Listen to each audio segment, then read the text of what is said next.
Their shot should actually be magnificent when it does happen. Boy, I wish we had one. Okay, once again, we are live at the landmark, and we have several reporters on crew. A little bit later, we'll check in with Chopper Tom, who's high above the landmark. We are waiting for them to implode this building. And Jack, you talked to the crew yesterday. They say they're using less than 100 pounds of dynamite. Yeah, less than 100 pounds, all on the first 4 floors. The technical term they have is kind of a fancy term. They call it eccentric load, but basically what it is, they're cutting the legs out from one side of the building and it's going to fall in that direction. So, yeah, not a whole lot of dynamite needed, and the explosives are being placed inside the walls. The detonating cords are placed inside the walls to ensure that the thing is destroyed completely. Now, obviously, when this thing comes down, it's going to leave quite a mess. Did you talk to them at all about how long it'll take to clean it up? They really don't know. It's going to be cleaned up by conventional methods, dump trucks and so forth, and they have no idea. They're worried about bringing the thing down right now, and cleanup will commence as soon as an hour afterwards. Of course, it's going to be a big job to sweep the streets and so forth. They expect initial cleanup to take more than an hour before they reopen Paradise and Convention Center Boulevard. That's right. We're going to talk a little bit about some of the streets that are closed, and as you mentioned, Jack, they will reopen once again at 7 this morning so business travelers can get around. Let's talk about that right now. Now, here's a map that we've got on the air for you. Take a good look at it. Riviera is shut down from Las Vegas Boulevard to Paradise. Paradise is closed from Desert Inn Road to Karen. And Convention Center Drive is also shut down from Las Vegas Boulevard to Paradise. The roads should all be open again, as Sue said, by 7 o'clock. That's right. And as you mentioned earlier, Chopper Tom is up there, too, with Captain Greg up in the air in Sky 3. Tom, what can you tell us? Okay, we'll start trying to get a hold of Chopper Tom up in Sky 3, but they have a great vantage point. Here we go. Are we getting ready for the blast, guys? Denise? We are getting ready, Sue. We're getting ready. We're hearing the all clear. Stand by once again. Try to bring it to you live right here as it happens.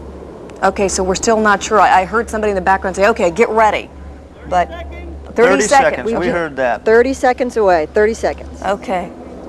Sky 3, Tom, what's your vantage point like, Tom? You've got a great vantage point up there. We are southwest of the landmark right now, and we're looking at it from about 3,500 feet, so we will get an excellent view of it. And, of course, we're going to be rolling videotape on this, so we'll be giving everyone who hasn't woken up yet a view later on. But we are less than 30 seconds away from the implosion.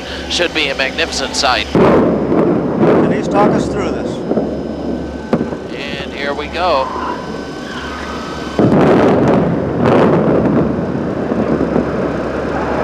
Give us your perspective.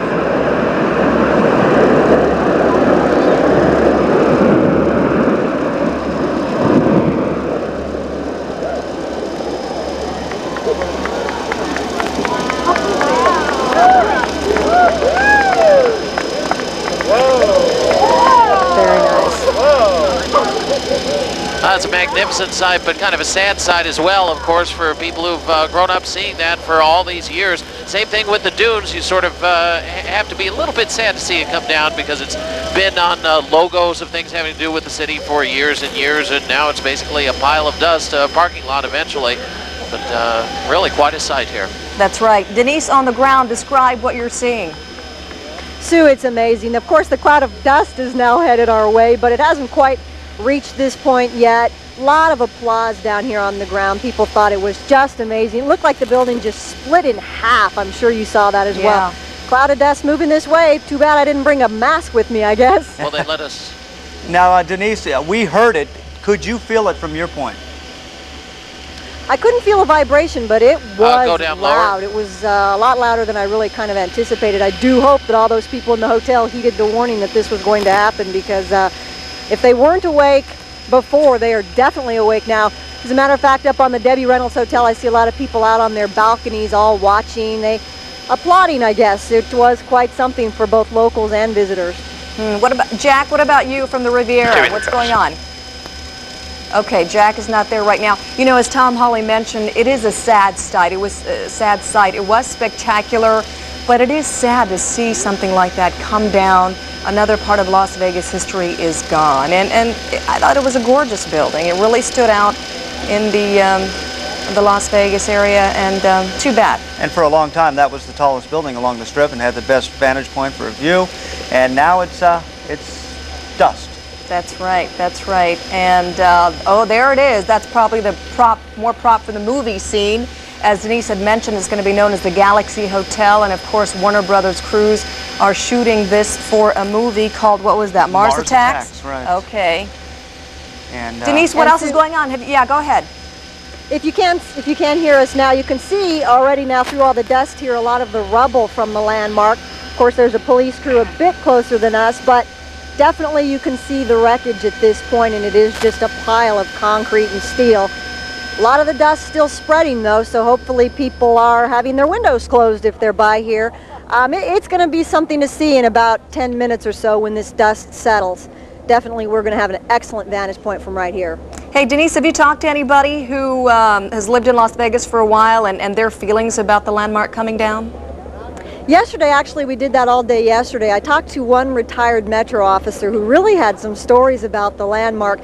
He was telling me how back in the early 70s, both the officers and the well-known hoods at the time, everybody hung out at the landmark. Everyone knew one another, and while they didn't necessarily socialize, everyone just happened to gather at the same place. And one of those places was the landmark.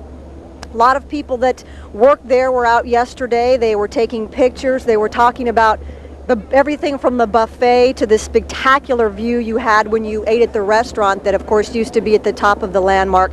And by the way, some people say that the top of the landmark used to turn. I can tell you that that is definitely not true.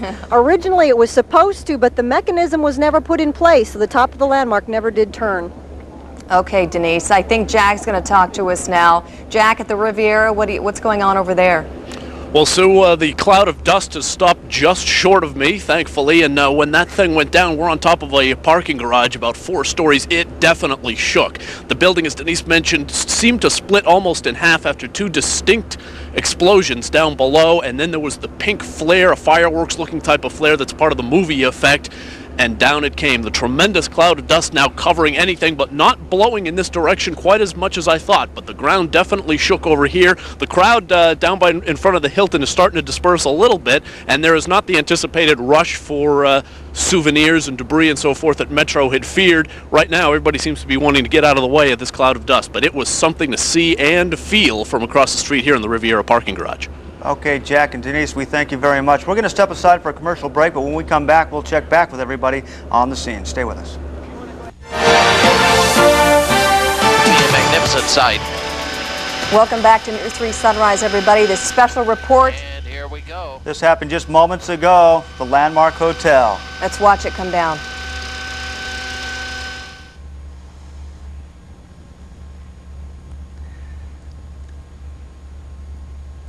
Wow. It's amazing to see it again, isn't it? And as Denise and Chomper Tom and Jack Finn were telling us, you could just see it literally breaking in half. There's another view from the ground.